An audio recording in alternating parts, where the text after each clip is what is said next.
Well, hello. What a year this week has been for me, and I'm sure for you. Here we are, about 10 days into, at least where I am, 10 days into social distancing and the real spread of the coronavirus in the United States. My heart is with the first responders, the doctors, the nurses, the grocery store workers, the farmers, the policemen and women, the people who are making our world happen amidst this pandemic are truly heroes to me. And I just wanted to start off by acknowledging them and you and also all of us who are sacrificing and staying home for the health and safety of our family, our community, our parents, our neighbors, our friends. All of us are playing a part in helping, and I just am grateful for that. And I want you to know that I see you and I recognize the hard work that you are doing to make this work and this interdependent nature of each of us. What you do affects me, what I do affects you, and I am so grateful that we are waking up to that fact, and I'm grateful for you and your part of doing those things that's hopefully helpful long term. So with that all being said, I want to take some time today to talk about kind of where I am right now, just to see if some of my thoughts might be helpful for you. Just like I mentioned last week, I'm coming to you as a human. I am not an expert on this situation. Honestly, no one is. No one knows what's normal. No one knows what is coming next. No one knows exactly what this is going to look like. And so I'm not coming to you as an expert about nutrition in this podcast, really more so coming to you as a human who has been thinking a lot about our situation, and hopefully some of my thoughts are helpful to you. Last week, I kind of took a gamble and just said, okay, I'm going to kind of throw out some thoughts when this whole thing was newer in my area, at least. And many of you reached out letting me know that you found it helpful. And so I decided that I would do it again this week. So I'm going to be talking about some of the good things that I'm noticing from this situation, both individually for myself and also for my family, and then kind of collectively and globally.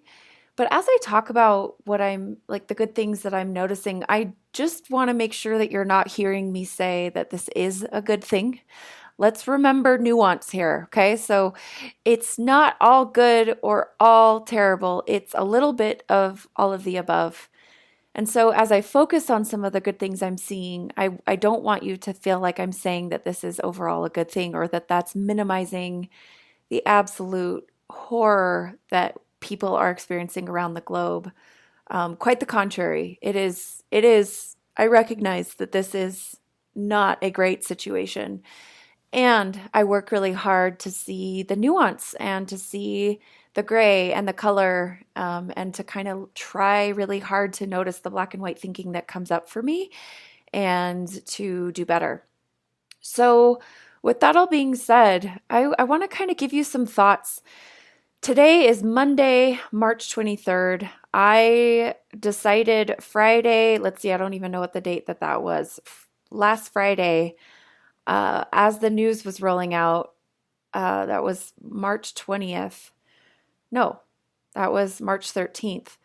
I decided that day that I was not going to send my kids back to school. And then later on that day, the school decided to close.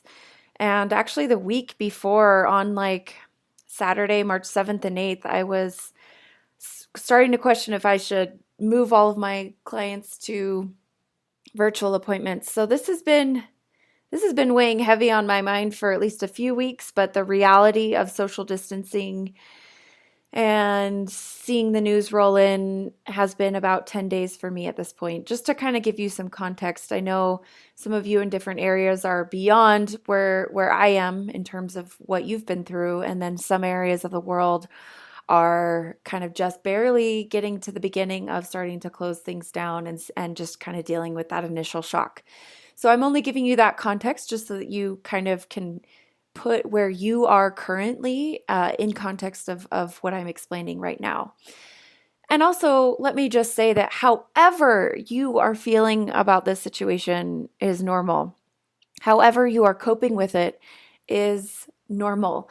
However you're feeling, whatever thoughts are coming up for you, nobody really knows what's normal. However you are feeling, I guarantee you other people are feeling the same way. And that's part of why I wanted to hop on the podcast, is just to kind of put voice to some of the feelings that I'm having so that we can connect and so that we can feel validated.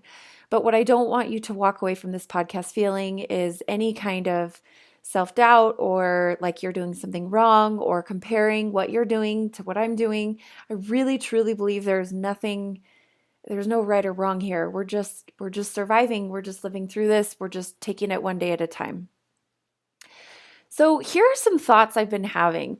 When I recorded the podcast last week on Sunday, I was in a state of just utter reaction. And I could tell that it was happening. I could tell that my brain wasn't working. I could feel that I was kind of not really at my highest, like living at my highest brain capacity. Things weren't functioning well. So I really slipped into this kind of depression, to be honest. I really struggled. I kind of did the bare minimum. I created schedules for myself and my kids so that I could try to keep working, but I made sure that I wasn't doing anything above and beyond those basics because I just knew that I didn't have the bandwidth for it. This also feels like a good time to just mention that nuance matters in conversations about how we are dealing with kids at home. I'm seeing a lot of well-intentioned posts go out on social media saying stuff like, oh, screw homeschooling, no one gets an award for the most amazing home quarantine mom or something like that. And I get what they're trying to say. They're trying to lower the bar, give room for lots of different ways of coping with this, and gives people space to not go. And I appreciate that. But I also have to say that not every person who is creating a schedule is obsessed with being perfect. Not everybody who is homeschooling their kids is doing it because they're neurotic, not well in the head person. So I kind of don't love those posts because it kind of makes it feel like anybody who is doing that is automatically like a problem or scary or off their rocker or whatever you want to say. And I just want to say that the reason that I'm doing that, not that I need to explain myself, but it's because I know that that's what helps my kids function and feel good and do well in this world that we're living in, but also so that I get the opportunity to have a minute to myself and to keep their minds busy and to keep them doing different enough activities throughout their day so that they're not at each other's throats. Therefore, I have more mental space to do what I need to do. Not to mention the fact that in order for me to keep working from home with my kids at home, with my husband at work, I have to figure out a way to occupy their time. So be really careful with how we're talking about schedules in our world. Not everybody who has a schedule is neurotic or problematic. Some of us are just doing it because that's the best thing for us. And some of us might be not homeschooling and just taking a break and letting their kids watch tons of TV or whatever it is. And, that's okay too. So less judging, more understanding would be appreciated for sure. I have to say, I'm seeing that. I'm seeing more kindness on social media, and I appreciate that for sure. Another thing where nuance really matters is, people are sharing what they're doing as far as movement from home and as far as eating and cooking. And not everybody who is exercising at home is obsessed with it or problematic. Not everybody who is, cooking at home is struggling with an eating disorder, So some of these more extreme posts I'm seeing, I just kind of want to say, chill out, everybody. We're all coping with this in different ways.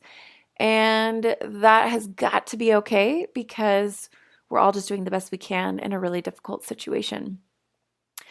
So I back to kind of my timeline and what I wanted to share. Um, the first few days felt like my brain was exploding. And then I don't know how many of you know this, but on Wednesday of last week, on March 18th, Utah, so Salt Lake City, where I live, just west of Salt Lake City, there was a 5.7 earthquake at 7 o'clock in the morning. So this is like, the third day of homeschooling and working from home. And all of a sudden we have a pretty significant earthquake happen and our walls rumbled and our ground shook and it was super, super scary. And we experienced aftershocks all day. We were all texting each other and checking up on each other and taking care of each other, which was so heartwarming to see. But that was really hard given the mental space I was already in, having an earthquake and having people that I love, that I was worried about, that I knew were closer to the epicenter. It was just a really scary day. It was just really hard. Then rumors started flying that a bigger one was coming, but luckily I have a geologist husband who calmed me down and told me the probabilities. So to put it all into context, I have been very reactive in the last week. I have just been kind of surviving, doing the bare minimum, seeing joy and beauty amidst all of the just overwhelming anxiety I was having, but mostly just kind of getting by and taking it moment to moment.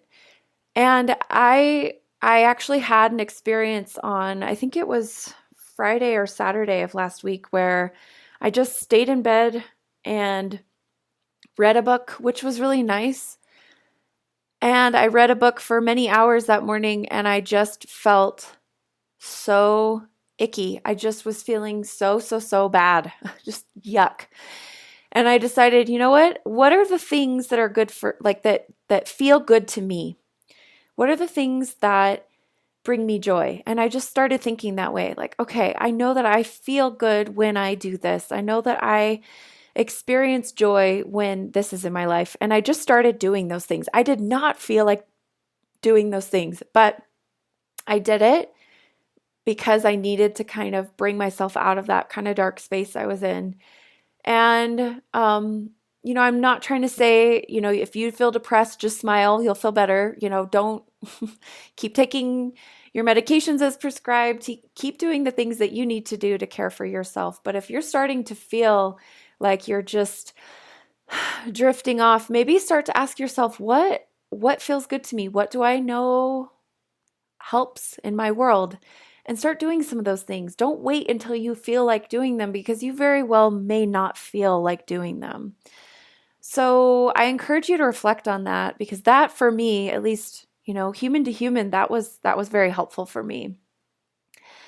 And as I have, I think, switched from the very reactive place I was in to more of I feel like I am adapting, and I think this will be an ongoing process. I don't think that by any means I'm doing this right or perfectly or whatever. I'm not trying to make it seem like that. But where I am now is I feel like I am able to create some space. I'm able to be less reactive and more able to access a little bit of a pause in some of those moments of anxiety.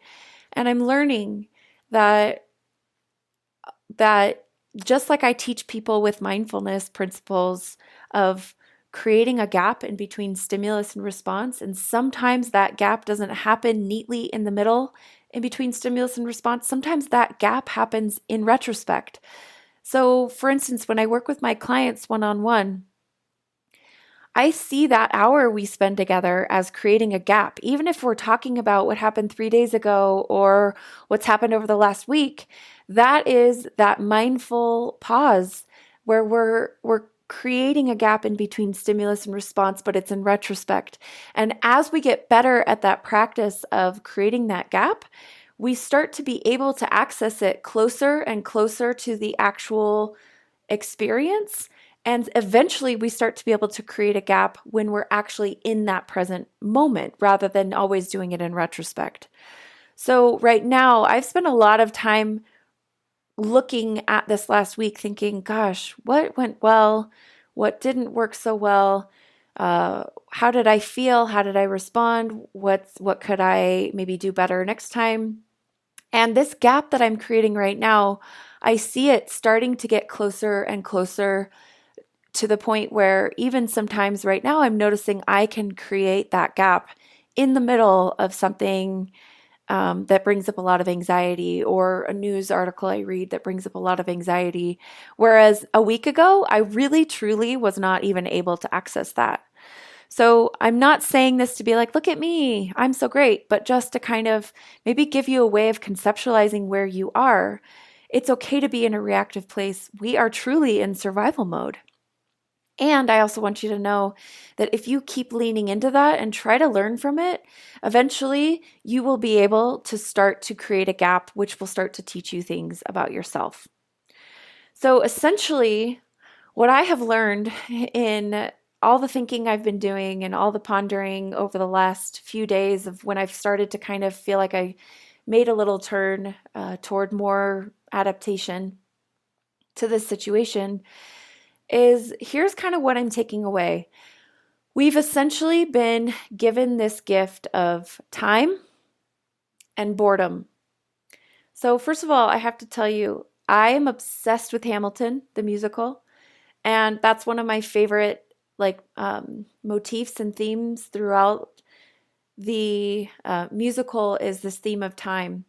And it's, if you haven't listened yet, because you have the time, you should sit down and listen to all 46 songs, like back to back, as you go on a hike or as you're out for a walk, or if you're just laying down on the couch, or if you're knitting, or if you're doing something with your hands, if you're making art, turn on Hamilton and learn about our history as if you're listening from the United States, but also enjoy the beautiful art that is this musical. I'm obsessed with it, as you can probably tell. But one of the themes is time. And Hamilton is always acting like he doesn't have any time. And the truth is, his time does run out, right? We all know he was, well, should I not give away the ending just in case people don't know the history? He died early. Let's just say that. But this theme of time has been coming up for me as I've been thinking about what is this situation here? What are we dealing with? What's going on? What can we learn? What can we get out of it? I keep coming back to the idea of time. We have been given this gift of time. And again, this is not to negate or invalidate the pain and suffering going on in this world, but for those of us who are well and healthy, just kind of holed up in our houses, we have been given the gift of time. So as I've thought about that for myself, I've really tried to reflect on what are the things that I've told myself, I'll do that when I have time, or I'll get to that when I have some time to do it. And I've gotten really honest with myself, like what are the things that I've always wanted to do? And I've actually made a list. And it's been really, really beautiful to start to look at things like meditation as well. I have the time to do it. There's really no excuse. Let's really make this a consistent practice. Or checking in on people I love, or creating art, or reading that book that's been on my list, or writing just for me in my journal, or in a different way, it creatively, or whatever it might be. I've told myself for years, okay, when you have some time, you'll have a writing practice. Well, now I have time. So I think that we have been given this gift of time, which many of us fill our time so intensely, and we stay busy, busy, busy, so that we never have time to sit and reflect and think about what's going on with ourselves or the world or whatever. And we are being slapped in the face, and we're being told, no, sit down and do the things you've always wanted to do. This is in no way saying that you owe anyone productivity or that you have to be the world's most creative artist during this time, or that you have to invent something brand new or whatever. It can be something just for you. It can be something so simple just for you that no one even needs to know about, that can be a little gift to yourself. And I think if there's ever a time we need nurturing and we need to explore what makes us feel good, it's right now. So, what are the things that you've always wanted to do? What are the things that you've always wanted to learn about, or to read about, or to explore, or to work on, or to cultivate in your world? And can you start to do that in our situation right now? So, that's something to think about. Again, please don't take that as being pressure or saying that you're not doing it right or anything like that. Just think about it. And then the other thing that's really been floating around my mind is this idea of boredom. So many of you will know that I have 2 little girls, and I've always known that it's good for kids to be bored. I'm actually not one to overpack their schedules. We really don't have much we do after school. We don't have many activities. We really do spend a lot of time wandering in nature and playing outside and coloring and doing bored kid stuff. So I was kind of like, okay, yeah, I got this boredom thing. And then this thing smacked me upside the head again and said, well, how bored can your kids get, and what will they do with that? And you know what? It has been so cool to watch the games that they've come up with, the creativity that's been spurred, the ideas of activities that they can do together, the playing that they've done has been like I'm just floored with how cool this whole boredom thing has been. Boredom for me as a person feels very uncomfortable. I'm very not used to that, and I'm kind of leaning into it, and I feel like there's something there. So I don't know if this means anything to you, but my 2 takeaways so far about a week into this is I've been given this gift of time, and I've been given this gift of boredom, and I'm trying to use those things for good, for myself, for my family, for my community, and it's been really cool to see. I also want to just give a huge nod to social media right now. In general, I have just been so impressed with the people reading stories to kids at night, the people giving free concerts, the musicians giving free concerts via Instagram Lives, the people offering services for free and resources for free, and coming together, supporting each other in such a beautiful way. It has almost brought me to tears multiple times as I've seen the kindness and the compassion just pour out of so many people online. I just appreciate that so much. So if you're part of that solution, I just want you to know, like, it means a lot to me, and it's providing me a lot of hope right now, and I'm grateful for it. So those were some of my thoughts I wanted to share. I'm interested to hear your feedback. I'm interested to know what are you learning from this situation? What has boredom brought to you? In fact, if you'd like to record yourself saying what you've been learning, what you've been thinking about, what boredom has brought for you, or what your time has helped you realize or learn about yourself or your relationship with food, I want to just invite you and let you know that you can actually record yourself or type it out and send it to me in an email. And I'm thinking maybe my next episode about this coronavirus will be, from you, from the community. What have we learned? What are we working on? What are we excited about? What's good that's coming from this? So reach out to me, send me the MP3 and or the paragraph or the writing, the text of what you say, and I'll read it over the air if you're not comfortable. But if you're comfortable recording yourself, I would love to post some stories and some anecdotes from all of you. So reach out at hello@positive-nutrition.com, and you'll notice there that you get an automatic email back. That's just because I get harassed by people wanting to come on the podcast and people trying to sell me stuff all the time that I have an automatic responder on that email. But I'll see it and I will publish that for our next episode. All right, for the last few minutes, I do want to talk about something nutrition related right now in our world, and that is this concept that I'm seeing that's so toxic and so unhelpful right now. There are so many people trying to promote their products, their supplements, their diet plan during this time of quarantining, um, freaking us out about weight gain during this time, telling us that certain things will cure COVID-19. And I just want to say no, no, no, no, no. Um, no. We need to rise above diet culture right now. So I can't stop the people from posting those things or promoting those things, but I do want to tell you that it is perfectly normal to have a funky appetite right now. It's perfectly normal to feel more hungry or less hungry or more gravitating toward carbohydrate right now than normal.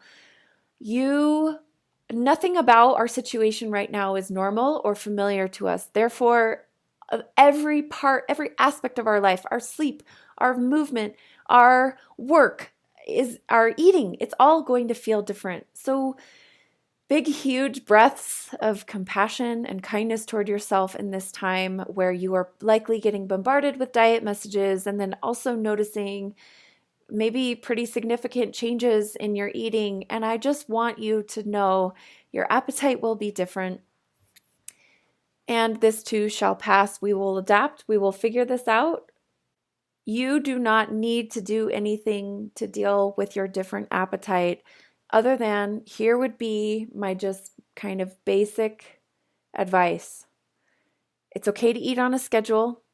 It's okay to not be perfectly hungry for every meal. It's okay to eat even though you might not feel like eating, but because you know it's what your body needs at that time. It's okay to eat more if you're feeling more hungry. What I would recommend though is while we're dealing with our bodies adapting to this unique experience, they still need food. The less you eat, the more you restrict, the more anxiety you will feel, which we do not need anxiety right now. We already have it.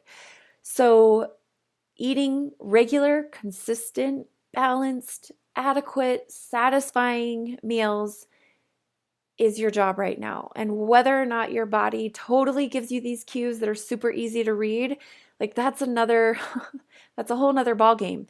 It very well may not. But what I really highly encourage you to not get sucked into is don't get sucked into the idea of restricting all day and then you get so hungry and you're so emotional from all the things going on in your day that you just end up feeling really chaotic with food. So try your very best to have relatively normal eating patterns, even if you don't feel normally. It's okay to kind of say, I just don't feel like eating vegetables right now. I'm going to take a break. And it's also okay to say, you know what? I don't feel like eating vegetables right now, but I'm going to add them to what I'm eating because I know that I feel my best when I get a little fiber in there. So, we want to explore some nuance with this too. It's not completely throwing things out the window, but it's also not reverting right back into restriction and dieting mentality. It's consistent, adequate, satisfying meals, nourishing meals, multiple times per day, snacks as you need them. And as they help you get to that next meal, feeling hungry, ready to eat, keep feeding yourself is what I'm trying to say. Do not get sucked into these dieting messages that are just preying off of your fear, your anxiety, your insecurities right now. It's criminal, honestly. It's so infuriating to see it. But be strong. We can do this. We can do hard things. Keep feeding your body. Don't freak out too much about carb cravings or whatever you're experiencing with food. We will adapt. We will normalize. We have our best shot at doing that as we provide consistent, adequate nourishment to our bodies all day, every day. Okay? I hope that little pep talk was helpful. I am excited to hear from you. If you want to send in some of the things that you are learning or thinking about, maybe give me like a minute to two little clip and I'll put it together for next time. It would be really fun to hear from you. Again, hello at positive-nutrition.com. It would be so fun to hear what you're learning and what you're experiencing and how you are coping with boredom and time right now. And I am so excited to check in with you again soon. And I'll continue to provide these check-ins as they continue to feel helpful.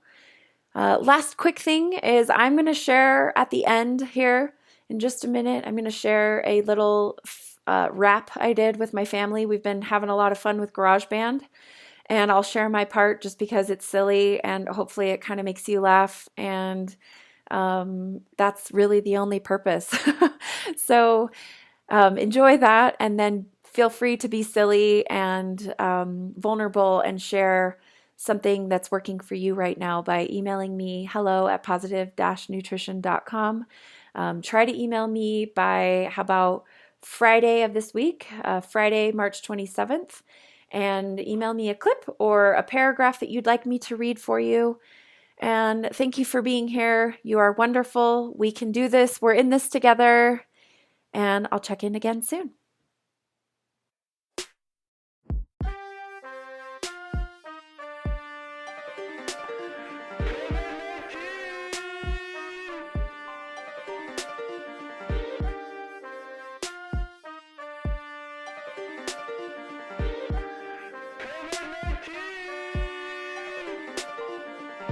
What a year this week has been.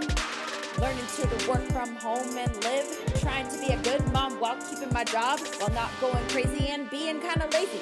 COVID-19 got me losing my mind, but parts of it fun, like making this rhyme. I'm glad I got my family by my side, and I'm grateful for FaceTime. It's been quite a ride.